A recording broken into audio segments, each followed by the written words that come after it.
자, 안녕하세요 여러분, 김동규 교수입니다. 오늘도 여러분 교재 유럽 속의 독일 사회와 이슬람 이 교재에 있는 내용을 조금 더 하겠습니다. 그래서 오늘은 여러분 그 목차에서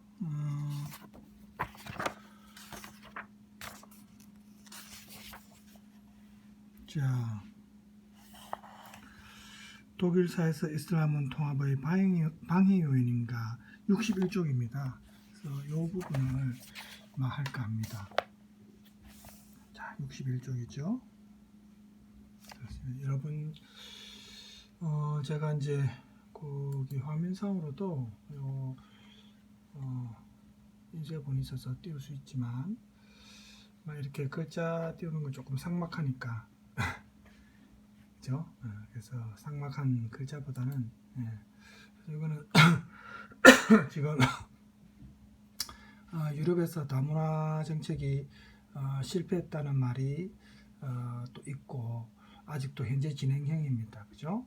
그래서 현재로 봐서는 그다지 성공적이진 않지만 그래서 또 이제 외국인 노동자들로 인해서 유럽이 또 도움받고 경제적으로 특히 독일 같은 경우는 여러분 알다시피 2차 세계대전 후에 폐허화된 상태에서 많은 사람들이 젊은 사람들이 전쟁에서 죽고 국토를 재건할 때 이 외국인 노동자들의 역할이 컸습니다. 특히 터키계가 많죠. 그래서 여러 가지 사실은 필요에 의해서 또 이렇게 자기들이 받아들였다가 이제 좀 경제적으로 여유 있다고 해서 유럽의 다른 나라도 마찬가지입니다. 독일뿐만 아니고 강제로 쫓을 수는 또 없는 거 아닙니까? 그죠? 그래서 이제 어차피 2세대, 3세대가 지금 유럽의 이민자들이 이제 2세대, 3세대는 유럽 각국에서 태어나서 그 나라의 교육을 받고 자란 세대입니다. 그죠? 외모만 좀 다르지 실제로 사고방식이나 문화는 그 국가에서 태어났기 때문에 그 국가의 교육을 받고 자랐기 때문에 다수 문화가 거의 비슷합니다. 그죠? 그런데도 여전히 이제 취업이라든지 이런 문제에서 차별을 받으니까 이제 갈등이 많이 생긴다고 볼 수 있습니다. 자, 그래서 지금 유럽사에서 사실은 이슬람과 관련해서 특히 미국 9.11 테러 이후에 그런 이슬람 포비아가 생겼죠. 그런 공포심 때문에 많은 유럽인들이 이슬람은 통합의 방해 요인이 된다고 생각하는 사람들이 많죠. 그래서 이 문제와 관련해서 한번 우리가 보도록 하겠습니다. 자, 여기서는 이제 유럽에서 이제 지금 극우 정당도 많이 출연하고 있습니다. 그죠? 그래서 외국인들을 배척하는 그런 여기 이제 이슬람 같은 경우는 세계 각국에 어딜 가더라도 자기가 어떤 특정 방향을 향해서 기도하죠. 예배를 보고 하는 이런 게 일상화되어 있습니다. 물론 대부분 1세대고 2, 3세대는 또 이렇게 하지 않는 세대도 있습니다. 그렇지만 이런 게 이제 각지고 이게 이제 상징적으로 과거 십자군 전쟁 기독교가 이제 중세 때 그죠 전쟁을 일으켰는데 십자군 전쟁과 관련해서 지금 현대 십자군 전쟁이다 이렇게 이제 보는 거죠. 그렇죠? 예. 자, 이거는 이제 독일 밑에 독일 국기고 유럽에서 폭동이 일어났을 때 사진 중에 하나인 것 같습니다. 인도인, 흑인, 백인 막 지금 섞여 있죠. 그래서 그 다음에 지금 우리나라에 요즘에 이제 여러분 아는지 모르겠지만 세계 다문화 박물관이라고 있답니다. 이게 지금 보니까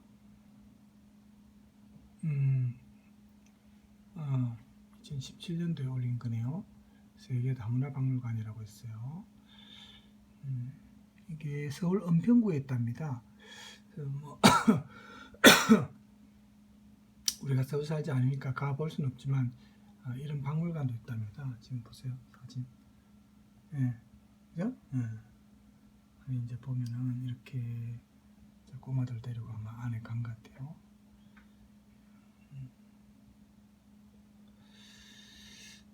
진짜 박물관에 대해서 설명을 해주는 안내자가 있고 주로 꼬마들이 그죠? 자, 그러면 이 화면보다는 아까 처음에 이 화면이 낫겠네요. 자, 조금 내용을 그러면 이제 우리 봅시다. 그래서 이슬람계 이주민 사회, 즉 무슬림이죠. 무슬림 사회가 이제 독일 사회의 일부를 이루고 있기 때문에 과연 독일에 속하는가, 이러한 주제에 대해서는 사실은 이미 오래전부터 독일 사회의 담론이었습니다. 죄송합니다. 그래서 오늘날에도 여전히 이 사회적 정치적 논쟁에 들어가는데, 이 독일 사회의 정체성에 대한 문제, 또 무슬림 소수 사회와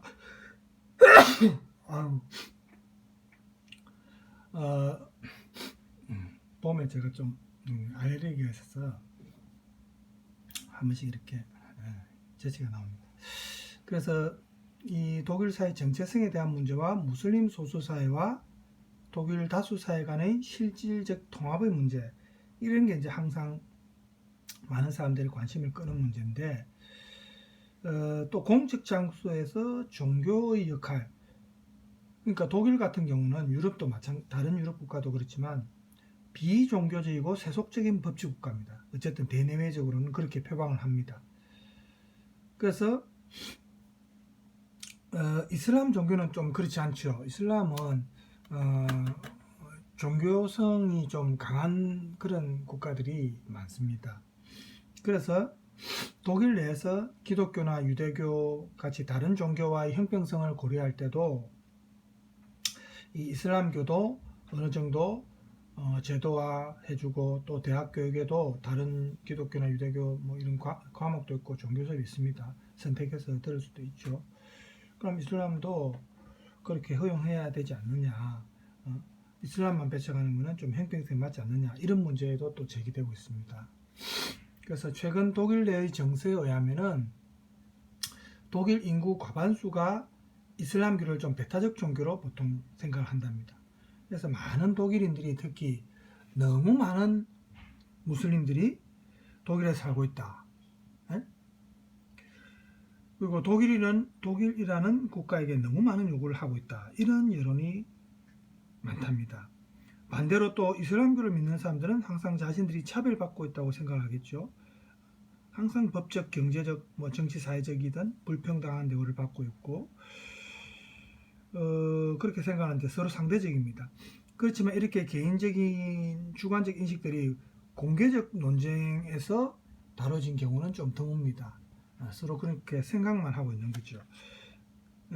이제 이슬람 국가에서, 예를 들면 터키 같은 데서 온 많은 외국인 노동자들 중에서 대부분이 보면 1960년대 이후에 계속해서 독일에 정착했습니다. 터키인들이. 터키에 돌아가봤자 자기들이 경제적으로 더 나아질 건 없으니까, 그죠? 계속 독일에 이제 눌러앉는 건데, 이렇게 독일에 정착한 이후에 이슬람 사회는 모든 측면에서 사실은 독일 현실의 일부가 된 겁니다. 그렇죠? 2세대, 3세대가 태어나니까. 그래서 제도적으로 독일 내에서 통합되는 것이 독일 사회 구성에서 사실은 중요한 부분이라고 볼 수 있는데, 이제 상호간에 서로 수용하고 인정하려는 마음의 자세가 필요한 것이 아닌가, 이런 생각을 이제 하게 되지요. 극우 세력들은 그렇지 않겠지만 이제 그렇게 생각하는 사람들도 자꾸 늘어나고 있습니다. 그래서 이 독일 내의 여론이 대체로 이슬람계 공동체가 독일 사회의 통합에 방해가 되고 있다는 입장이 이제 아까 말했다시피 많은데, 여기서 통합에 대한 방해는 이슬람계 이주민들이 이 독일 다수 사회에 맞서서 자기들만의 어떤 배타적으로 만든 그 평행사회, 여러분 평행선이란 말 알죠? 서로 만나지 못하고 쭉 두 선이 계속해서 진행되죠. 서로 일치하지 못한다, 만나지 못한다는 말입니다. 그런 의미에서 이런 평행사회죠. 그리고 이슬람 어떤 테러와 관련된 폭력, 이런 게 이제 원인이 되는데, 통합에 대한 방해로 보통 사람들이 생각합니다. 그러니까 다양한 이제 통합 실패의 원인이 다양하게 있다고 볼 수 있습니다. 예를 들면은 또 독일어 구사 능력이 불충분하다. 독일에서 사는데 독일어 구사가 잘 안 된다. 이것도 문제죠. 그 다음에 독일인과의 접촉을 이 사람들이 기피한다. 또 인종적인 이질감이나 그에 따른 어떤 차단, 스스로 격리하는 이런 거. 그래서 몇 년 전부터 이러한 논쟁이 이제는 이슬람교에 대한 논쟁하고 함께 다뤄지고 있습니다. 그래서 어떤 사람들은 이 통합에 대한 마음의 각오가 부족하다는, 혹은 통합할 의사가 아예 무슬림들은 없다, 이렇게 또 비판하는 사람들도 있고, 또 일부는 좀 극단적인 경우인데 이슬람교를 믿는 사람들은 아예 통합이 불가능하다, 이런 고정된 또 시각을 가진 사람들도 나오고 있답니다. 그래서 이제 이런 담론에서 보면 아무래도 민주주의보다 이 무슬림들이 이슬람교를 좀 더 우선시하는, 세계상이나 인간상이 그런 종교의 토대를 둔 무슬림들의 어떤 전통이나 생활 방식이 결국 사회 통합에 가장 걸림돌이 되는 것이다, 이렇게 이제 봅니다. 여기서 조금 눈에 띄는 점은 독일 사회가 무슬림 이민자들에게서 나타나는 이 사회적 문제들을 그들의 인종적인 유래나 출신 국가, 종교와 연관해서 이제 보통 생각을 합니다. 그래서 이 문제들이 주로 터키인과 아랍인들에서 나타나니까 이슬람교가 문제다, 이렇게 이제 보통 일반화하는 거죠. 그래서 이제 이슬람 하면 이제 샤리아가, 여러분 샤리아란 말 들어봤습니까? 샤리아, 그 이슬람교 율법 혹은 규범 체계라고 볼 수 있는데 이슬람의 기본법입니다. 종교와 관련되지만 모든 법적인 면에도 이제 적용이 되는 겁니다. 이슬람 공동체의 헌법이라고 볼 수 있고, 그 신적인 뜻을 그 생활에서 모든 상황에서 다 적용되는 신이 정해준 일종의 계시법이라고 볼 수 있는데, 이게 뭐 종교적 의무나 개인과 사회생활이나 형벌에 이르기까지 모든 걸 규정합니다. 그래서 알라 신과 그 예언자들에 의해서 만들어진 게 이 샤리아인데 모든 생활 질서에 대해서 이제 규정을 하는 겁니다. 그래서 이 샤리아하고 그 다음에 이슬람의 본질적 특징인 그 9.11 테러 이후에 많이 이제 사람들이 생각하게 된 어떤 잠재적인 폭력성, 이런 거를 유럽 사회에서는 결국 통합의 가장 큰 방해 요인이다, 이렇게 보고 있습니다. 독일도 마찬가지입니다. 그리고 이 외에도 무슬림 여성들이 착용하는 그 머리와 상반신을 가리는 히잡도 역시 통합의 부정적 요소로 그렇게 사회적 담론이 형성되어 있습니다. 그래서 히잡을 이렇게 머리에 쓴 사람들은 충분히 통합 안 된 사람들이다, 이렇게 보통 생각하는 경향이 많고, 또 하지만 독일에서 사실은 이주 정책의 핵심 개념인 이 통합이 사실은 내용상으로 구체적이고 명료하게 명문화된 건 아니죠. 그래서 이 개념이 공개적 토론에서 사실은 보면 그 패널들에 의해서 자의적으로 해석된다든지 임의적으로 사용되는 경우가 많은데, 이 개념이 사회적 어떤 합의를 촉진하는 요소로서 우선시되어야 된다는 점은 사람들이 보통 생각을 하고 있습니다만은 구체적인 내용이 명문화되어 있는 건 아닙니다.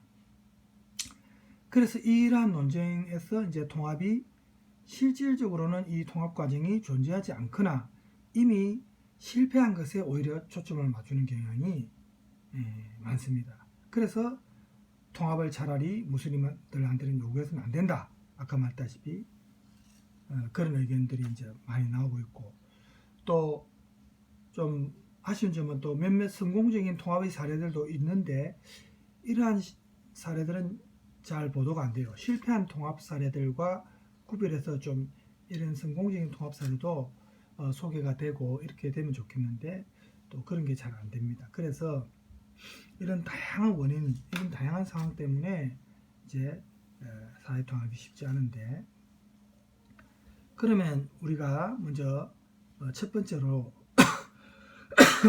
이슬람계 이주민 사회가 유럽인들이 생각하는 것처럼 이슬람 문화의 하수인가, 어떤 꼭두각시인가 하는 그 부분에 대해서 한번 보도록 하겠습니다. 이슬람 문화에 대해 이 독일인들 혹은 유럽인들이 사고가 조금 어떻게 보면 정체된 프레임에 갇혀 있는 그런 사고라고도 볼 수 있지만, 이런 사고가 이슬람교와 또 그리고 사회 통합과 연관해서 많이 나타납니다. 즉 독일인들에게 이슬람교는 변화될 수 없는 코르셋처럼 무슬림들의 어떤 생활을 특징 짓는 정말 바꾸기 힘든 문화다, 이렇게 보통 생각을 합니다. 그래서 이슬람 문화가 시간과 장소에 결코 영향을 받지 않는 이런 통용성이 있기 때문에 서구 문화의 규범이나 가치와는 맞지 않는다. 소위 말하는 그들의 신의 법칙인 샤리아를 지향하고 있는 것이 이 유럽에서는 절대 유럽의 문화와 맞지 않는다, 이렇게 이제 보는 거죠. 그래서 독일인들에게 이 무슬림은 어떻게 보입니까? 이슬람 체제의 문화적 꼭두각시다. 개인의 자유가 중요한 유럽 문화와 비교할 때 좀 그렇게 보입니다. 그래서 이런 이유 때문에 이제 독일 사회가 이슬람 지역에서의 계몽이 부족한 거 아닌가. 유럽이죠. 유럽에서 전부 그렇게 보는 겁니다. 이슬람인들은 저쪽 지역은 좀 계몽이 덜 된, 좀 야만 아직까지도 문명화가 부족한 곳이 아닌가. 그래서 이슬람을 변화시킬 수가 없다, 이런 불변성 때문에 무슬림들과의 통합이 문제가 된다고 보는 거죠. 이런 이슬람교 이미지가 더군다나 최근에는 급진적 이슬람주의가 나타나면서 더욱더 이제 부정적으로 사람들 뇌리에 이제 박힌 거죠. 그래서 문화적 시각에서 나온 이러한 이분법이 유럽 사회의 논쟁을 이끌고 있습니다. 대표적 몇 가지 우리가 만약에 그 핵심 단어로 만약에 이분화한다면은 서구와 이슬람 이렇게 또 대비시키고, 그 다음에 아까 말했다시피 계몽과 후진, 서구 사회는 계몽됐고 이 이슬람 지역은 개인의 자유가 허용 부족한 후진적인 어떤 지역이다, 이렇게 보는 거죠. 그 다음에 민주주의와 비민주주의 이렇게 또 보는 거고, 현대와 비현대, 인간의 권리와 폭력, 이런 식으로 이제 서로 대비를 시키는 겁니다. 사실 이러한 담론에서 무엇이 독일적인 것인지, 무엇이 서구적인 것인지, 유럽적인 것인지 명확한 정의를 내리는 것은 쉽지 않습니다. 또 어떤 점이 통합된 무슬림이고 어떤 점이 통합되지 않은 무슬림인지 구분하는 것도 사실은 명료하지는 않죠. 반면에 명료한 건 뭡니까? 무슬림들에 대한 어떤 외모상으로, 외형상으로 드러나는 어떤 경계, 문화적인 경계 설정은 분명해 보이죠. 예를 들어서 아까 말했다시피 머리에 두르는 그 터번 같은 거, 히잡, 그죠? 또 무슬림들의 해교 사원이라든지 이런 거는 외관상으로 확인이 드러납니다. 눈에 띄는 무슬림들의 특징이죠. 그래서 이러한 담론은 문화의 계급화를 만들고 또 서열화를 만들죠. 아까 그 서로 이분화해서 보는 거죠. 그래서 그 자체가 사실은 좀 모순적이고 폐쇄적인 어떤 이분법적 논리인데, 이런 점들이 독일이나 유럽의 세속적인 성향하고 이슬람의 종교적 성향으로 서로 분리되어서 이제 사람들이 이해를 하고 있는 겁니다. 신앙심이 깊은 종교적 성향과 또 비종교적인 성향은 그 사회와 문화를 구성하는 두 가지 특징입니다. 한쪽에 기우는 건 아니죠.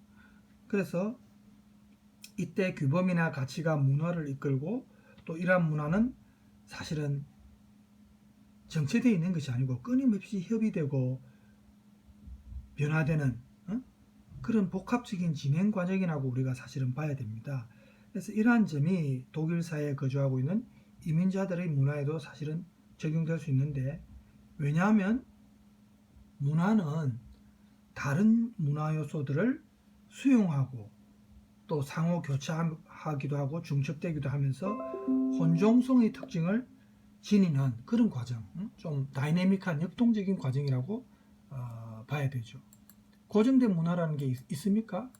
그죠? 시대에 따라서 변화할 수 있고 시대에 맞춰서, 그죠? 적응해야 되는 거 아닌가요? 그래서 이때는 서구의 어떤 그 문화와 관련해서 자기들만의 어떤 우월적인 담론, 우월적인 어떤 관점이 사실은 좀 되돌아봐야 됩니다. 지금 우리가 이렇게 원격 수업하는 것도 코로나 사태 때문인데, 처음에 코로나가 물론 중국에서 발생해서 중국이 제일 문제입니다. 사실은 세계 민폐 국가죠, 사실은. 그런데 중국에서 발생해서 우리 이제 아시아, 한국이나 이쪽에 우리가 영향을 많이 받았죠. 바로 옆에 있으니까. 그래서 우리는 초기에 어쨌든 대응을 잘 했습니다. 지금 보면은. 그리고 이제 마스크 문화라든지 모든 게 우리는 그 나름대로 대응이 잘 됐는데, 유럽이나 미국 같은 경우에 이건 뭐 아시아인들한테 유행하는 전염병이다. 자기들이 과거에 패스트 전염병을 통해서 많은 사람들이 죽고 그쪽도 이제 피해를 많이 봤지만, 코로나에 대해서 이 사람들이 좀 수수방관하는 수동적 태도를 취했죠. 그래서 오히려 유럽이나 미국 같은 경우에 이제 아시아인들을 혐오하고, 자기들이 볼 때는 중국이나 한국이나 일본이나 뭐 다 똑같으니까 그렇게 하다가 지금 이탈리아나 스페인 보세요. 유럽의 다른 국가도 마찬가지고 미국도 지금 엄청나게 많은 사망자와 확진자들이 지금 나오고 있습니다. 지금 부랴부랴 뒤늦게 이제 조치를 취하고, 특히 우리나라의 의료 시스템이나 방역 체계가 이번에 완전 국가 브랜드가 되어버렸습니다. 우리가 사실은 노무현 대통령 때부터 이 질본 만든 게 사실은 잘 됐죠. 그래서 지금 그게 어쨌든 빛을 발하고 있는데, 그래서 자기들의 어떤 서구의 문화 중에서 잘못된 문화, 이런 전염병이 창궐했을 때 이 마스크를 쓴다는 것이, 그 마스크를 쓰는 사람들이 병자로 취급되기 때문에 마스크를 꺼린답니다. 웬만해서는. 마스크가 별로 없어요. 또 파는데도, 제가 독일에 있을 때도 마스크가 그 약국 같은데 우리처럼 이렇게 안 많습니다. 거의 없어요. 그래서 이런 게 이제 자기들 이제 지금 아마 이번에 많이 깨달았겠죠. 그래서 그 항상 자기 시각에서, 우월적 시각에서 선입견을 갖게 되면은 그거는 사실은 성찰의 어떤 계기가 마련돼야 됩니다. 그래서 이번에 이 사태를 통해서도 아마 좀 느낀 게 많이 있을 겁니다. 그죠? 자, 계속해서 책으로 돌아갑시다. 그래서 이렇게 이슬람교 이름으로 자행된 폭력들을 이 유럽 언론에서 집중적으로 이제 보도를 했죠. 예를 들어서 독일 언론에서 보면 사실 독일 언론보다 유럽이나 프랑스 같은 경우가 조금 심했는데, 언론에서 이제 이 이미지를, 그죠? 사회 통합이나 이슬람교 비판을 둘러싼 논쟁 과정에서 이슬람에 대한 표상이 폭력을 야기하는 종교다. 이렇게 이제 미디어들이 이제 좀 더 집중적으로 보도를 한 게 효과를 본 거죠. 그래서 이런 이슬람교 억압이나 속박과 연상을 이제 보통 우리가 가질 수 있는 거죠. 보도를 보면 예를 들어서 강제 결혼, 즉 신앙심으로부터 혹은 신앙과 유래하는 혼인을 강요하는 겁니다. 뭐 파키스탄이든 무슬림 쪽에 그런 게 있죠. 그래서 자기 집에서 맺어준 종교적으로 같은 이슬람 무슬림들하고 결혼해야 된다든지, 이런 게 독일 사회의 여론과 공적 담론에서는 이런 이슬람 이주민 공동체에서 발생하는 강제 결혼을 이슬람 문화 혹은 이슬람 종교와 이제 결부시켜서 이거는 서구 사회에서는 없는 이슬람 문화만의 어떤 문제점이다. 정근대적인 가부장성이다. 이렇게 이제 보는 거죠. 뭐 이게 물론 틀린 건 아닙니다. 그럼 뭐 아무리 그 나라의 전통이라도 잘못된 거는 개선돼야 되겠죠. 그래서 독일 내 이슬람 이주민 공동체는 이런 강제 결혼을 이슬람 문화와 연관시키는 것을 굉장히 반발했습니다. 이슬람에 대한 차별이다. 이슬람 이주민들의 권리를 무시하는 것이다. 이렇게 비판했습니다. 그래서 독일 사회와 이슬람 이주민 공동체의 문화적 대립이 이제 깊어지고, 독일 사회뿐만 아니라 이 이슬람 이주민 사회에서도 이런 젠더 이슈, 젠더라면 이제 그냥 성이 아니고 이제 사회적인 성이라고 보통 우리가 얘기하죠. 젠더 이슈로서 강제 결혼의 문제점이 사실은 오히려 희석되는 겁니다. 강제 결혼에 대한 이런 문화적 접근을 거기에서부터 이제 확대되거나 재생산된 반이슬람주의, 이슬람 문화 비판 이런 게 독일 다문화 정책이나 이슬람 이주민 사회통합 정책에 영향을 미치는 거죠. 그래서 이 강제결혼 문제가 다문화주의에 대한 부정적 인상을 어쨌든 강화시키고 또 여성에 대한 폭력적이고 억압적인 가부장 문화다. 이슬람 이주민들이 그런 문화를 가진 공동체더라. 이렇게 이제 보는 거죠. 그래서 이러한 문화는 사실은 문제가 다문화주의를 인정 안 하고 이주민을 독일 문화에 동화시키는 동화적 사회통합 정책을 정당화시키는 그런 역할을 한 겁니다. 그 나라의 전통이나 문화에 대해서 우리가 어떤 겉으로 드러나는 것만 가지고 완전 일반화시키고 그죠? 극단적으로 매도하는 것은 사실은 조심해야 되고 시간적 여유를 두고 충분히 검토한 후에 그죠? 우리가 의견을 내는 게 사실은 필요합니다. 우리도 우리 전통이 있고 그죠? 각 나라마다 그 나라의 전통 문화가 있는데 다른 나라의 전통 문화가 맞지 않다 해서 그것을 부정적으로만 보도하는 것은 좀 문제가 있죠. 그죠? 그래서 그런 문제. 그 다음에 또 이슬람계 이주민 사회에서 이주민들이 소위 명예살인이라고 말하는 게 있습니다. 여성들에 대한 폭력적 행위다 이렇게 비판이 고조되는데 여러분 명예살인이란 표현 들어봤습니까? 그 가족이나 공동체의 명예를 더럽혔다는 이유로 이제 그 가족 구성원을 살인하는 행위죠. 명예를 지키기 위한 이런 정당화된 살인이죠. 명분이. 보통 간통을 저지른 여자나 혼전 성관계를 가진 여성에 대한 살인도 또 많이 우리가 알고 있는데 사실 이런 명예살인이 대부분의 중동권이나 인도동의 국가에서 일어나지만 이슬람교에서 만든 관습이라 생각하고 이슬람교에 대해서 비판하는 이용을 많이 합니다. 근데 현재 이슬람 문화권에서 이제 이런 명예살인 행위가 발생하는 경우가 많지만 종교 탓으로만 사실은 돌릴 수는 없습니다.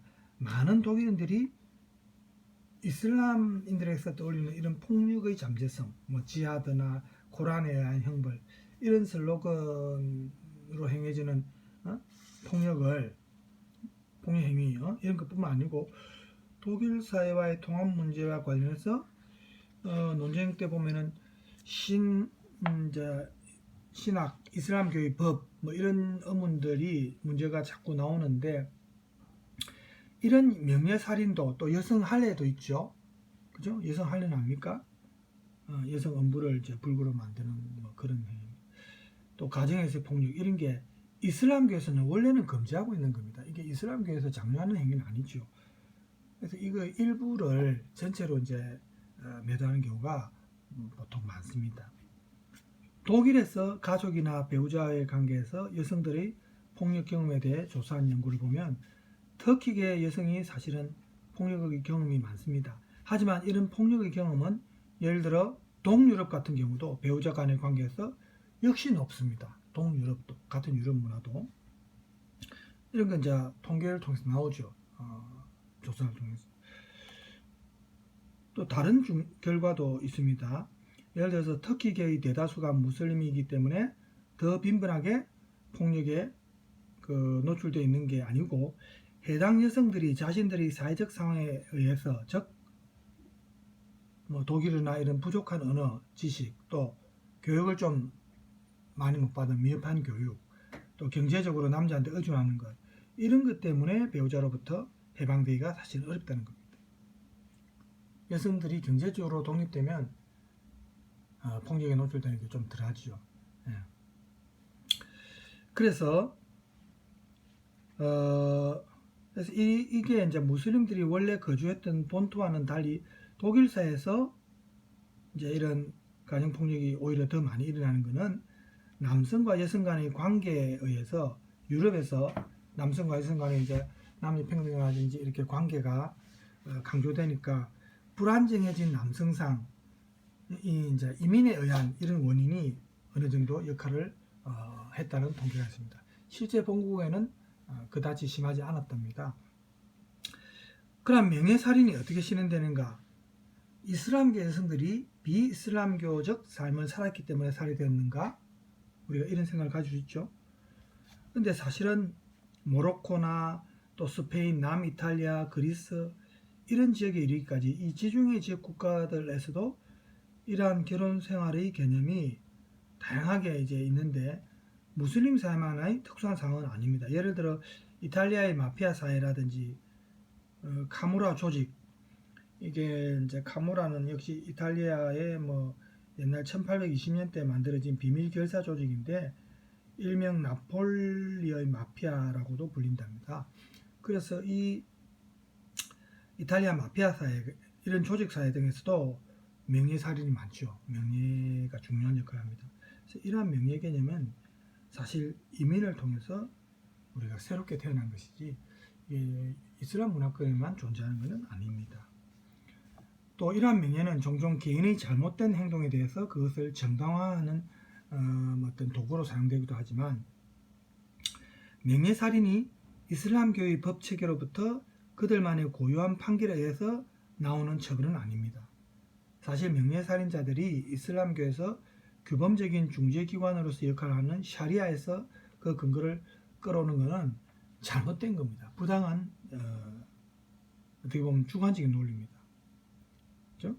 실제 샤리아에서는 이러한 것을 이제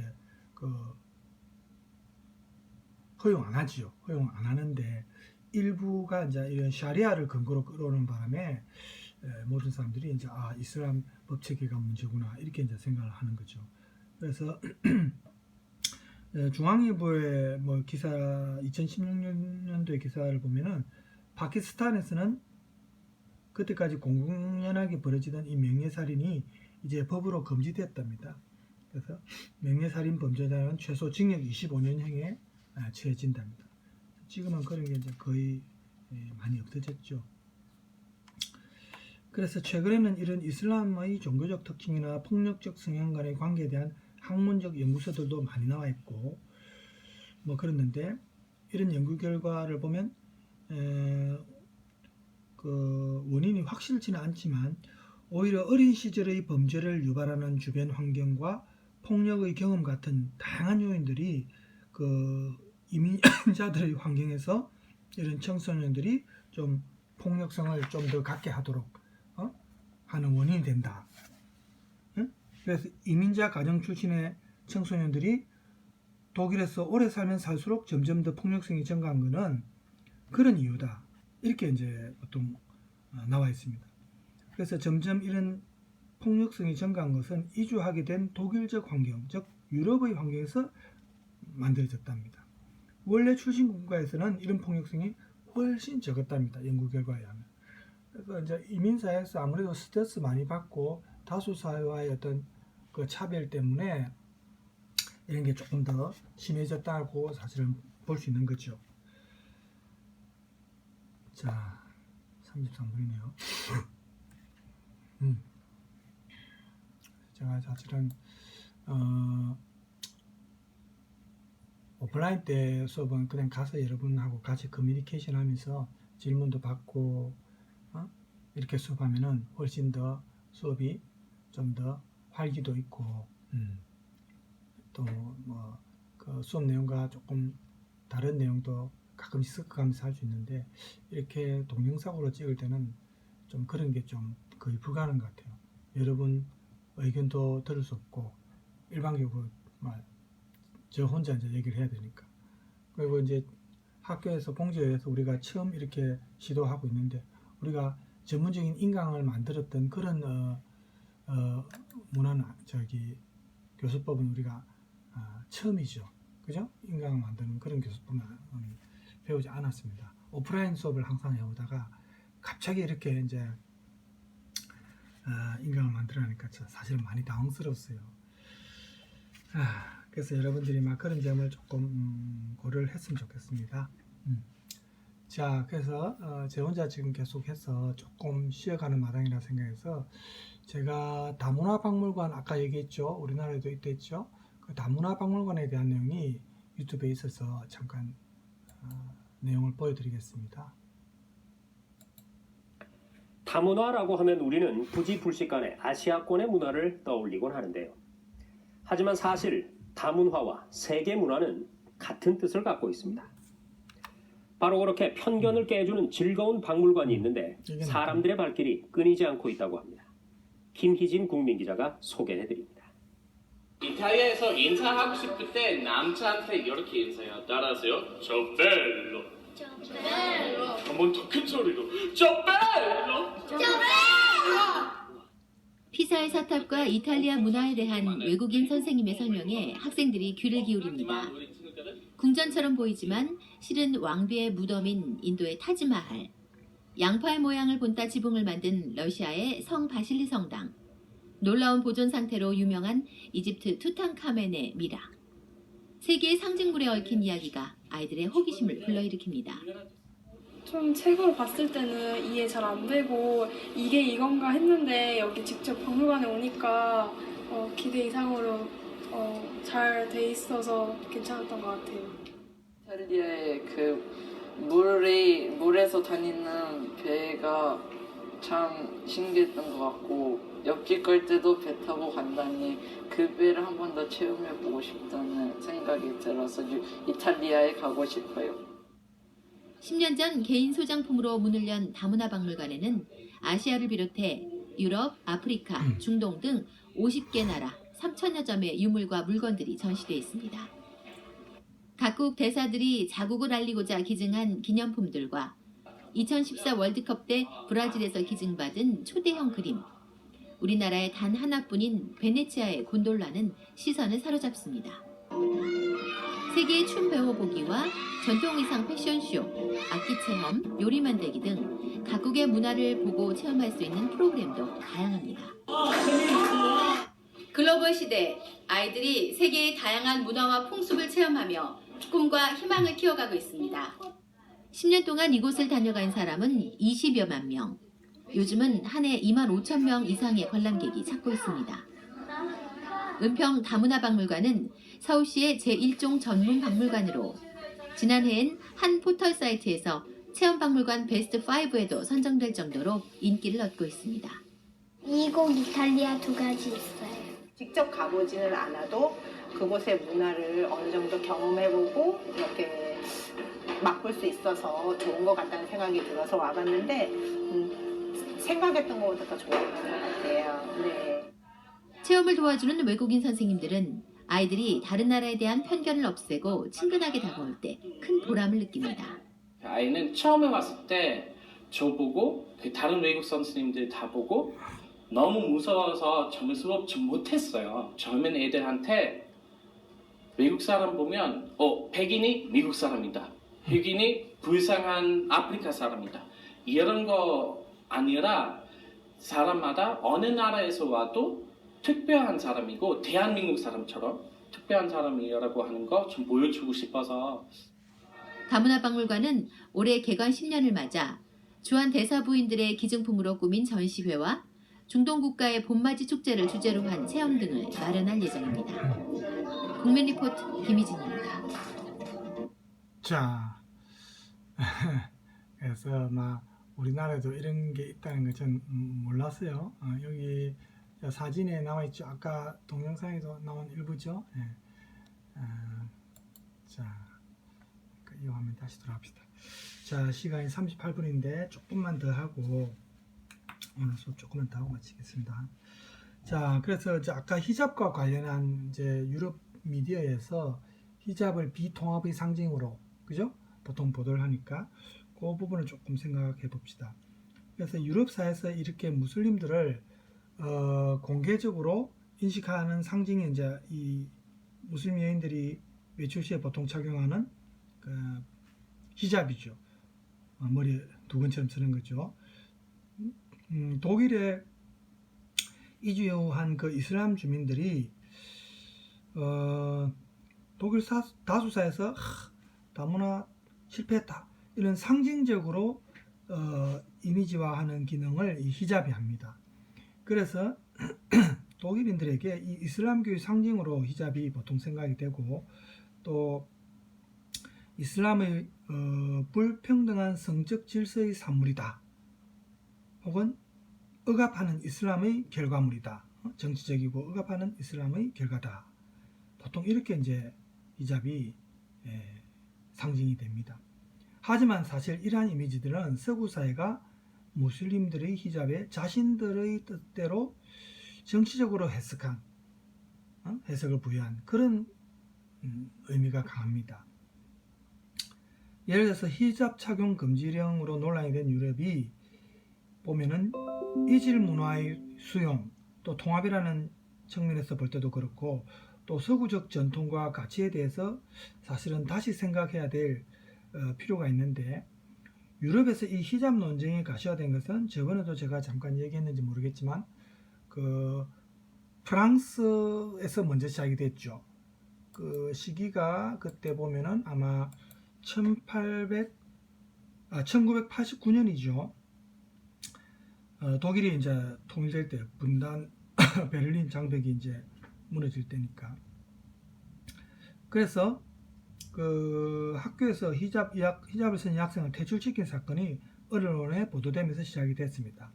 그래가 2004년도에는 프랑스의 히잡 착용 금지법이 압도적 찬성으로 통과됐습니다. 의회에서.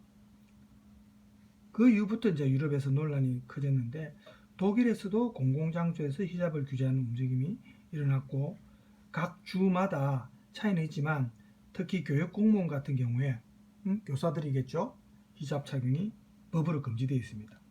왜냐하면 교육에서 학생들한테 영향을 미친다 이렇게 보고 유럽에서 이렇게 히잡 금지를 법으로 규제하는 이유는 아무래도 기독교의 정체성 혹은 정교 분리하고도 관계가 있습니다.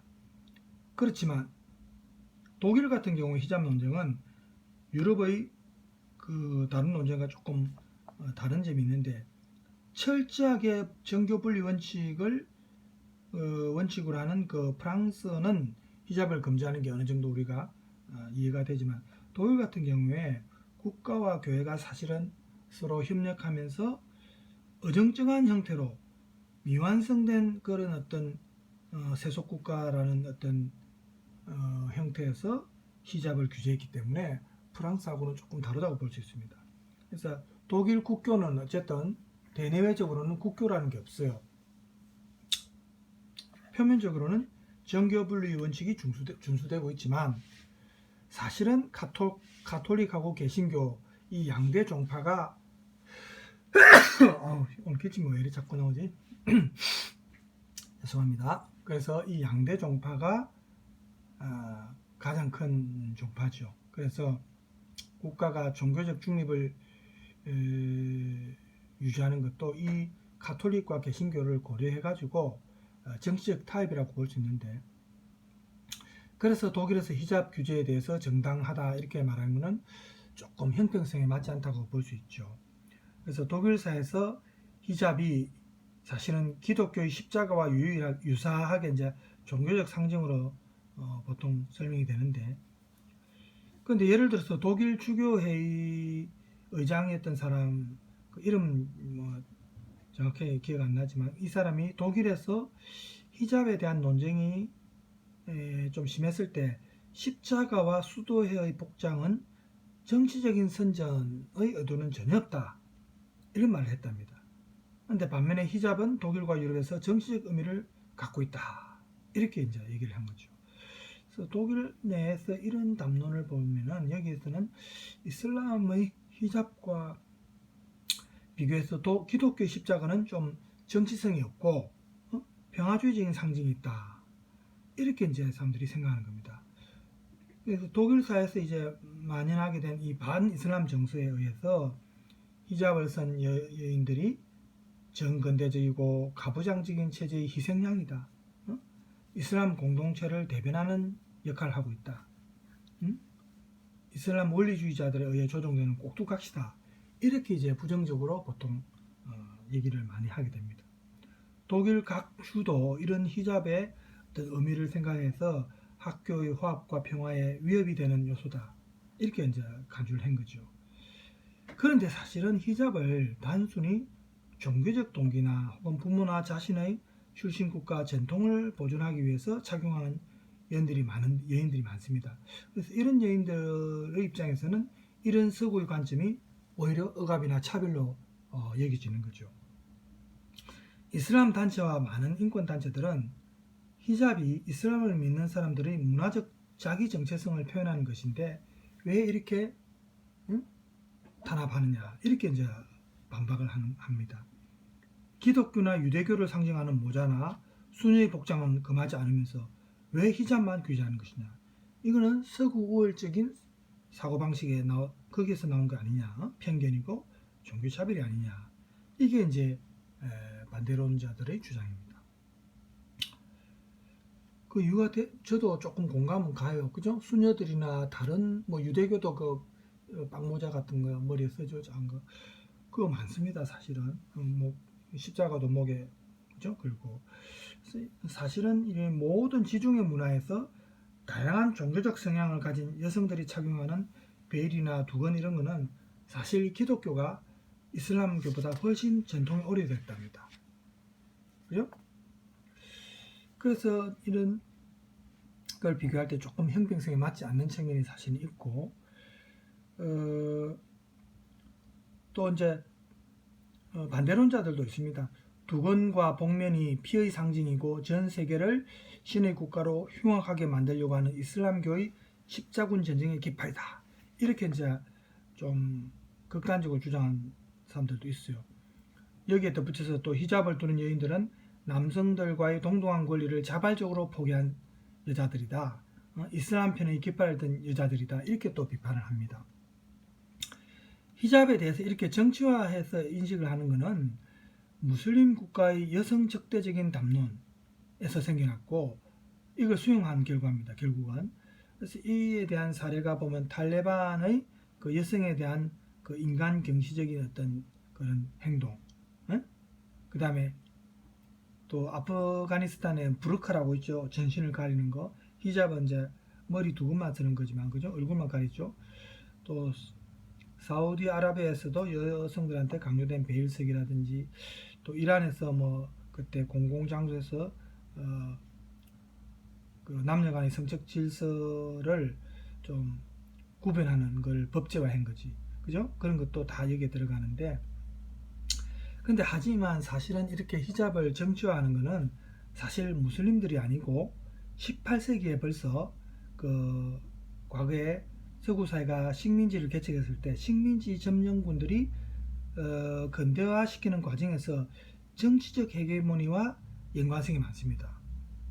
그래서 여성들을 억압하기 위한 이슬람의 도구 역할을 한다는 이 히잡이라든지 또 이 여자들이 입는 옷을 이렇게 부정적인 담론을 만들어 가지고 무슬림 여인들을 좀 물건처럼 사물화시키고 객체화하는 이런 게 이미 그 당시 식민지 시대에 존재했답니다. 그래서 최근까지도 독일에서 이런 히잡 착용을 둘러싼 논쟁에서 히잡을 통해 은폐하는 이런 행위 속에 담겨진 의미를 사실은 많은 사람들이 알지 못하죠. 그죠? 여러분도 아마 몰랐을 겁니다.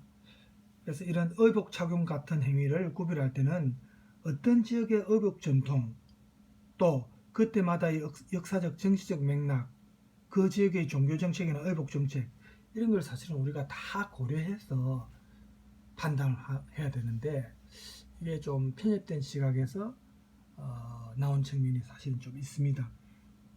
그리고 이런 해석을 만약 우리가 벗어났더라도 각 사회에서 여성들의 실질적 위치가 어떤가 라는 의문도 사실은 우리가 가져야 됩니다. 예를 들어서 이란에서는 1979년 이후에 남성과 여성을 구별하는 엄격한 정책이 존재했지만 그럼에도 불구하고 모든 교육 분야에서 여성들의 참여가 굉장히 높았습니다. 예를 들어 뭐 대학이나 미디어 분야나 사법기관에 종사하는 여성들의 수가 증가했고 또 여성 대학 졸업생 수가 남성들을 추월했답니다. 더 많았답니다. 여성 대학생들이. 이런 건 잘 모르죠 우리가. 아마 처음 들었을 겁니다. 그래서 이런 내용이 서구의 계몽된 가치 질서가 해방된 여성들을 배출한다든지 뭐 시대에 뒤떨어지고 정체된 이슬람교가 여성들을 폐쇄적으로 가두고 있다든지 이렇게 생각하는 서구의 논리, 서구의 이분법적 시각이 사실은 잘못됐다는 것. 남성과 여성을 구분하는 이런 성적 질서의 특징 이런 거를 서구 사회가 사실은 자신들의 논리에 의해서 자신들의 시각에 의해서 일방적으로 제가 재단한 거 아니냐, 이렇게도 사실은 볼 수 있습니다. 이런 다양한 논구에도 불구하고 이런 히잡 착용 문제와 관련해서 어느 정도의 모순성은 물론 아직 있습니다만, 한편으로는 히잡이 노골적이고 공공연하게 정치적 측면의 이슬람을 좀 상징하는 게 아니냐. 그래서 이렇게 히잡과 더불어서 문화적 경계 구분을 보여주기 때문에 히잡이 독일 다수사에서 거부되고 있다, 유럽에서 거부되고 있다 하는 입장이 있고, 또 다른 한편으로는 히잡이 이슬람사에서 여성의 억압에 대한 그런 증거로 만약에 이제 생각이 되고, 여성 자체가 가부장적 체제의 수동적 대상으로 여겨지고 있다, 이런 시각도 있습니다. 이런 다양한 이제 시각 때문에 히잡을 착용한 여자는 유럽사에서 사실은 희생자로 보통 비춰지죠. 또 적대적인 주체, 왜냐하면 이슬람을 상징하니까 적대적인 주체자로도 또 비춰지는 겁니다. 제가 나오네요. 이게 오래 있으면 화면이 꺼져요.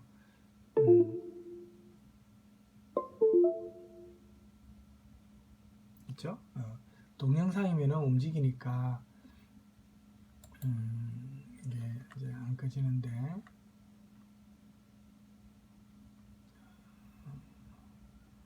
그렇다고 동영상을 계속 해줄 수는 없습니다. 우리가 책을 위주로 공부를 하는 게 맞죠. 그죠? 네. 자, 그러면 요 봅시다. 이건 이제 최근 이제 폭동 사태가 일어났을 때 사진 같아요. 여기에 보면은 흑인, 백인, 인도인 이렇게 다 지금 섞여 있죠. 네. 그래서 우리는 아직 이런 정도의 어떤 폭동이나 소유 사태는 없지만, 우리가 유럽의 사례를 통해서 우리가 조심을 해야 되니까 지금 이런 내용을 한번 보는 겁니다. 그죠? 자, 그래서 이렇게 의복 착용과 관련해서는 사실은 좀 조심스럽게 접근을 해야 됩니다. 그죠? 일방적인 어떤 시각만 전달하면은 반대쪽에서는 당연히 반발이 있겠죠. 그래서 이렇게 히잡을 두른 여인들이 유럽사에서 이슬람에 대한 부정적 담론 속에서만 이제 보도가 되니까, 이런 장면, 이건데, 그죠? 부정적인 담론에서만 보도가 되니까 문제입니다. 그 히잡을 착용한 여성의 종교에 대한 이해나 배려 같은 것은 전혀 없죠, 여기에서, 그죠?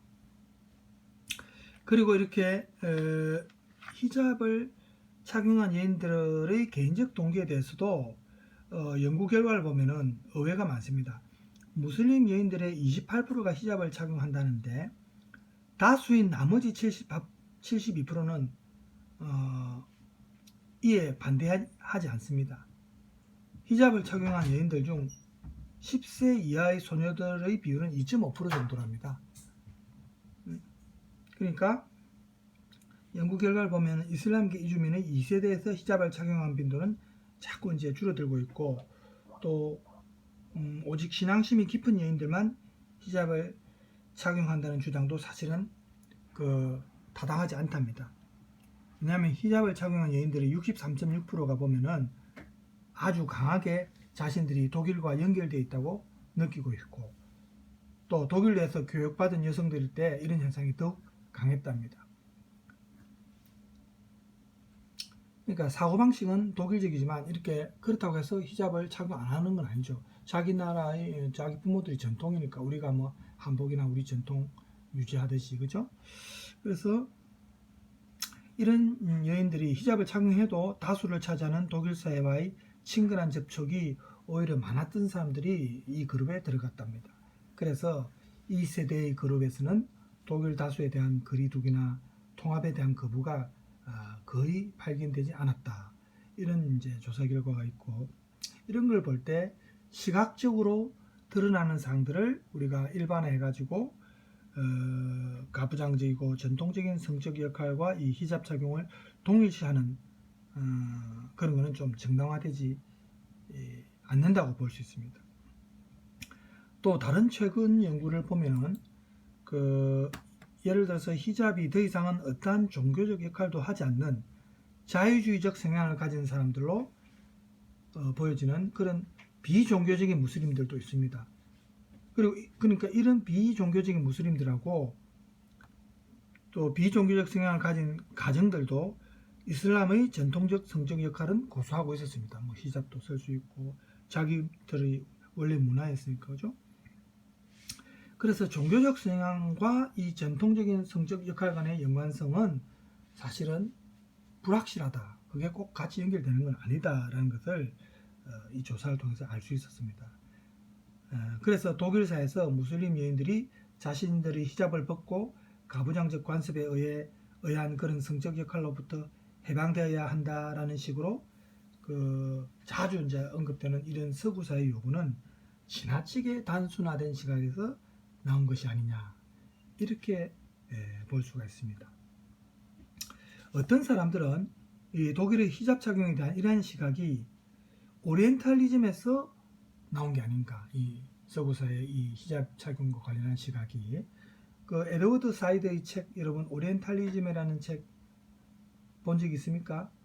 이 책을 본 사람들은 알겠지만 서양인의 경험 속에서 서양이 동양과 제국주의적 관계를 맺는 그런 내용이 많이 나옵니다. 즉 식민주의적 의미에서 사용이 된 거죠. 이 에드워드 사이드가 오리엔탈리즘의 의미가 서양이 동양을 지배하고 재구성하며 동양에 대한 권위를 갖기 위한 목적을 사실은 갖고 있다, 이렇게 보았습니다. 문제는 근대 이후에 이 서구의 헤게모니를 우리가 이렇게 보편적으로 인정하고 또 이러한 보편적인 관점이 오직 문명화된 유럽인들에 의해서만 인식된다, 이렇게 보는 거죠. 이 책 내용을 보면. 그러니까 유럽 사회가 오리엔트 사회를 바라보는 이런 유럽 중심적 세계관으로부터 사실은 자유로울 수 없죠. 근거가 있기 때문에. 이렇게 생산된 서양과 동양 간의 어떤 차이, 허구적 차이인데, 이러한 차이는 차별과 배제라는 인식을 계속 만들어 온 겁니다. 이런 점에서 우리가 볼 수 있듯이 독일 사회에서도 히잡 착용을 반대하는 이유가 이러한 어떤 오리엔탈리즘에서 기인한 이슬람사에 대한 편견에 있다는 것도 우리가 어느 정도 타당한 근거라고 볼 수 있습니다. 우리가 사실 지금 독일 사회 얘기를 하지만 사실 독일뿐만 아니고 유럽 전체의 문제죠. 이거는 독일은 오히려 이민자들을 받는 문제라든지 조금 더 관대한 편에 사실은 들어갑니다. 그렇지만 어쨌든 우리가 지금 독일과 관련된 내용을 하니까 독일로 이민 온 후 많은 시간이 흐르면서 그동안 히잡을 착용한 여인들뿐만 아니라 페미니즘에 의해 영향을 받아 이슬람교의 비판적인 젊은 여성들도 이제 많이 나왔습니다. 그런 여성들 사이에서도 코란과 이슬람 전통에 근거한 이 가부장적 구조에 반대하는 투쟁이 이제 많이 생겨나고 있습니다. 이런 현상에 속하는 것이 코란의 여성 적대적인 해석에 대한 비판, 그리고 이슬람교의 법 해석에 있어서 가부장적 전통을 해체하라는 그런 요구라고도 볼 수 있는데, 이러한 배경하에서 젊은 무슬림 여인들에게 이제 의복의 문제는 전통적인 남녀 간의 관계로부터 오히려 독립성을 부여할 수 있습니다. 또 전통적인 여성적 역할에 대해서 또 요구할 수 있는 그런 타당한 이유가 됩니다. 독일에 이주해온 외국인 노동자의 부모들에 의해 전수된 이런 이슬람적 특징 대신에 이제는 그 성찰이나 계몽이 이루어진 그런 어떤 특징, 개인화된 특징이 이제 의복을 통해서 드러나고 있답니다. 그래서 히잡을 두르는 것이 종교적인 명령과 계율을 따르는 이슬람 신자의 좀 의식적인 어떤 결정, 그런 면도 있지만 여성 육체의 성적 강조에 대한 종교적 페미니즘 비판에 개인적으로 찬성하는 입장도 있을 수 있고, 또 다른 한편으로는 이슬람 전통에 대한 긍정적 입장으로도 또 나올 수 있습니다. 그러니까 다양한 생각이 존재하는 거죠. 그래서 히잡 착용이 서구의 관점에서 여성의 권리와 자유의 억압을 일반화하는 것은 조금 타당성이 부족하다. 이슬람의 종교적 가치관을 제대로 이해하지 못한 시각이 아닌가 이렇게도 생각할 수 있고, 히잡이 여성을 구속하는 의미라기보다는 여성을 보호한다는 관점을 사실은 가져야 됩니다. 예를 들어서 이란에서 히잡은 여성들이 정치 경제적 권리를 획득하기 위한 여성 운동의 수단으로 사용이 되었답니다. 또 사우디아라비아에서도 히잡 착용이 여성들이 이동의 자유, 그 다음에 사회활동 영역에서 좀 더 참여를 더 할 수 있고 확대하는 데 도움이 되었답니다. 히잡을 착용하면 이제 외출을 하고 뭐 사회활동하는데 아무 제약이 없었기 때문이죠. 따라서 무슬림 여성의 히잡 착용을 여성에 대한 억압이나 자유의 훼손으로 단정하는 것도 정당한 논리는 아니죠. 그래서 이슬람 문화의 고유한 특성을 고려 안 하고 서구적 관점에서 이제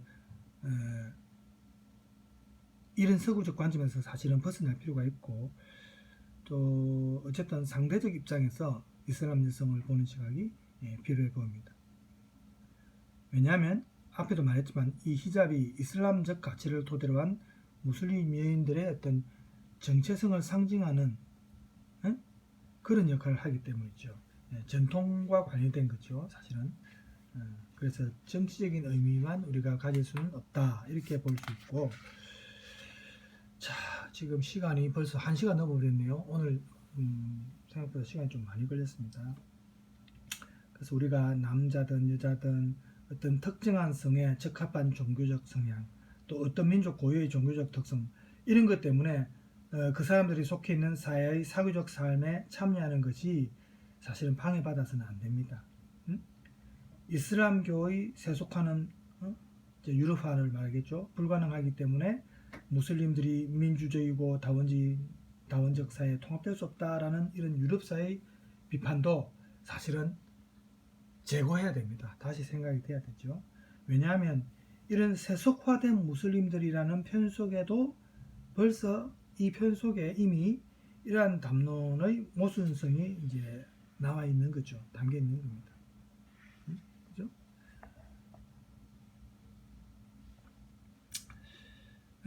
자신은 이제 더 이상 이슬람교를 믿는 어떠한 불의의 집단이 아니라고 주장하는 사람들, 그런 사람들만이 비종교적이고 현세적일 수 있다는 이러한 시각, 사실은 이러한 시각 자체가 모순이고 이미 문제점을 내포하고 있습니다.